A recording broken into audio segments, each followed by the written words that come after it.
There's something about being in a gym setting as one of the 3 members who actually possess the mobility, skill, and strength to perform a solid squat. The kind of squat that makes people stare. Not because your Gymshark leggings are so far up your ass that they tickle your brain, but because your squat is gorgeous. I hope you know what I mean. My name is Annie Miller, Certified Strength and Conditioning Specialist, and I help you learn as you train and enjoy your lifts again.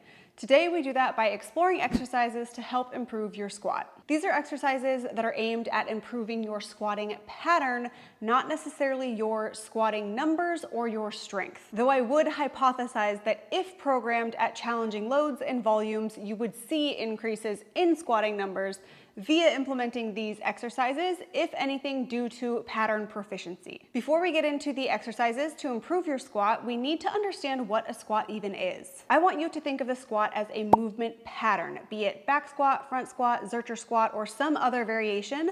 All include demands of the following. Triple flexion, flexion of the hip, the knee, and the ankle, dorsiflexion in this case. This represents the lowering and bottom position of the squat. Pillar strength and pelvic stability. You've got to be able to lower and ascend, bend at the hips and the knees while keeping the core and pelvis stable. This in turn keeps the spine mostly neutral. If you missed my video on how neutral spine did me wrong, be sure to check that out. You also need thoracic mobility, being able to enter that slight extension through your upper back. Foot stability, if you've ever heard of or used the cue grip the floor, that simply is referring to foot stability and contact with the ground. We want that big toe, ball of the foot, outside of the heel pressing into the floor through the entire squat from start to finish, not rocking or lifting. This is not something to lose sleep about, but should be noted. All right, we know what a squat is. Now, what are some of the common issues people tend to run into? To be clear, you don't have to squat in the traditional sense, being a back squat. Remember, I want you to think of squatting as a movement pattern, a family containing many exercise options. Unless you want to back squat or need to for some reason, you have other options. In fact, 2 of the exercises that we'll cover today for improving your squat can actually be used as your squatting pattern in your training. If hypertrophy is your main goal, you certainly do not need to be doing back squat, but it is a classic exercise for a good reason. It's a massive compound movement, multi-joint, multi-muscle groups, as well as axial or spinal loaded. And if you want to call it functional, I wouldn't fault you for that, even though some professionals are against the term functional. I digress. Let's get into weaknesses. Some weaknesses or gaps that you might have with squatting. Lacking ankle dorsiflexion, the knee cannot reach past the toe. This will often manifest in lacking depth or the chest having to drop forward. Be careful in assuming this is your issue, as you also could just have a limb to torso ratio that requires a bit more of a forward chest. Another thing you could be lacking is pelvic control. You may see spinal flexion earlier than the end range or the bottom of the squat. The tail would tuck under or the ribs would flare through the front. T-spine mobility, you would see the chest caving or dropping forward.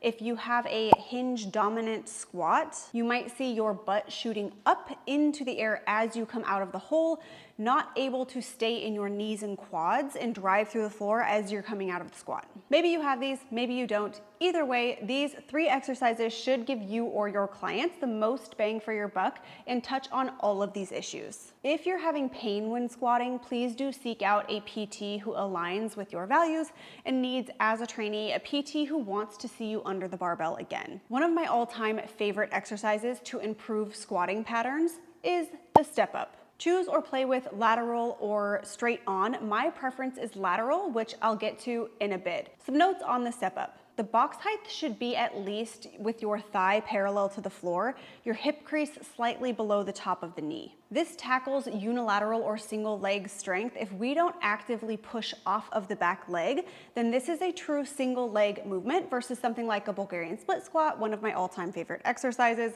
which is a single leg bias. The box height should be at least with your thigh parallel to the floor, your hip crease slightly below the top of the knee. I would also encourage a controlled eccentric, which really gets after the ankle mobility and foot control. And the depth with that starting position really works the end range or the beginning of the end range and pelvic control, again, which requires a slow tempo. You can also use assistance and scale this movement back as a regression. Like I said, I prefer lateral because I feel it best mimics an actual squatting pattern and allows you to practice keeping your chest more vertical, not dropping forward, which can tend to happen with a front-facing step up. If you prefer front-facing, try a back rack with a preloaded barbell or a front-loaded position with dumbbells. This can help with that pillar strength and keeping the chest upright as well. The next exercise to help improve your squat is a front squat bottom hold. You should not be surprised that to strengthen the squatting pattern, you'll need to spend time strengthening positions that are in or mimic the squat. These are the puzzle pieces that make up a solid squat. The front rack bottom hold is something I am personally partial to because it will have so much positive carryover to other squatting variations. The front loaded position can be very taxing on the upper back and pillar strength. But by all means, use a back rack position if you prefer that. Either will be beneficial. You're not just hanging out in this bottom position.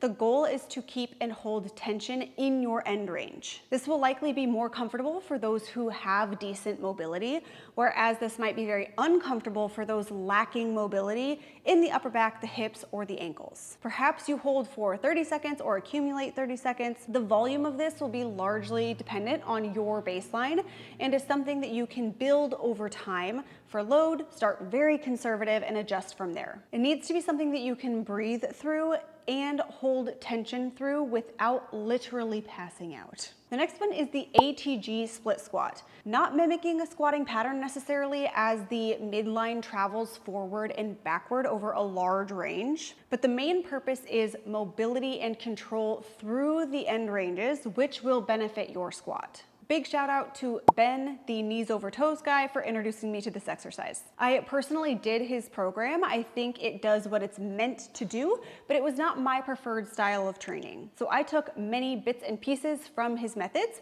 and exercise selection, but tend to implement them into more of a classic strength and hypertrophy style program. Regardless, check them out. He teaches in a very, very applicable manner. If I am not mistaken, he's also a fan of Charles Poliquin, which is who I'd say I most align with from a programming standpoint. He was one of my favorite coaches to study as I was building my overall philosophy. If you've taken pure programming, you will know that. The ATG split squat can be very easily progressed or regressed, which again is very Poliquin-esque. You can elevate the front foot, use one dumbbell at your side, do front loaded, back rack positions. You have a lot of options. It works that ankle dorsiflexion and hip flexion of the front leg, but it differs from the other exercises in that it also requires length and mobility of the rear quad and hip flexors, which can be so tight or even short on many people. Quick note, tight and short are not inherently the same thing. Tight is a sensation that we feel, but can be paired with weakness, not shortened length.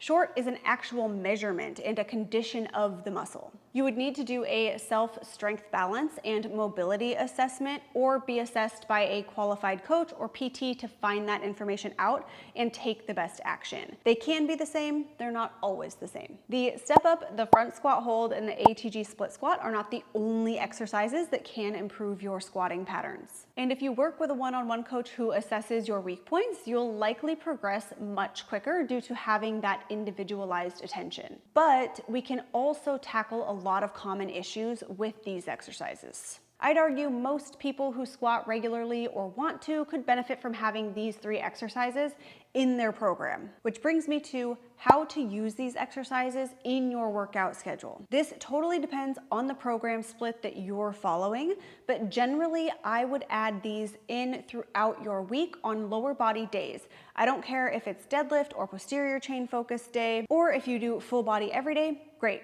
You're simply practicing and strengthening these skills. And that's exactly how I want you to think about the squat, as a skill. If the back squat is the big skill, then these accessory exercises are supporting skills for that squat. If you've made it this far and your squat needs help, go ahead and give this video a like. Now, here are 3 examples of how one could implement these 3 exercises into their squat improvement program. Note too that these should help improve your squatting pattern overall, whether you're working on front, back, zercher, or some other squatting variation. If you're just going through the motions like an asshole with any of these movements and do not focus on positioning and tempo, you may be disappointed in your results. This is not the end all be all. Results may vary, blah, blah, blah. Happy squatting, happy gains. I will catch you guys in the next one.